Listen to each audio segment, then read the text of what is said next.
لیکن ساتھ ہی اس بات کو سن لیں، میں نالائق آدمی، مجھے سمجھانے کا طریقہ نہیں آتا، میرے گفتگو کا اندازہ بھی یہی ہے، آپ حضرات مجھے معاف فرمائیں، اس کو سن لے، پٹھان، بلوچ، سندھی، مہاجر، کسے باشد کوئی بھی ہو، اس بات کو سن لو، زنا ایک قرض ہے جو اس دنیا میں اس کو چگانا ہے، دینا ہے اس کو،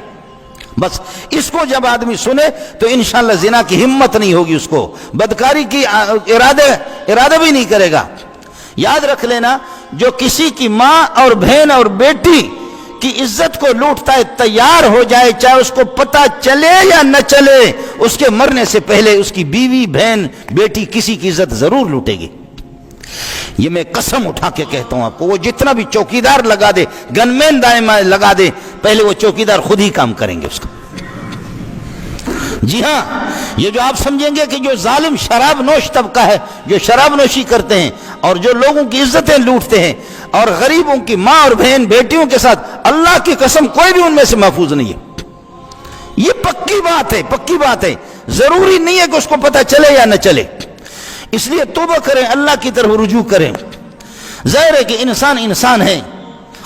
آدمی اپنے کبھی شہوت پر اور اپنی خواہشات پر کنٹرول نہیں کر سکتا، لیکن اس بات کو سوچے گا تو انشاءاللہ ہمت نہیں ہوگی۔ ان الزنا دین، زنا ایک قرضہ ہے، اس دنیا میں دینا ہے، اس دنیا میں۔ یہ ضروری نہیں ہے کہ زانی کو اطلاع دی جائے، فرشتے آ کر کے اطلاع نہیں دے گا، لیکن اللہ ضرور اس کے ساتھ ہوگا، اس کی بیوی، اس کی بیٹی، اس کی کسی بہن، کسی کی عزت ضرور لوٹے گی۔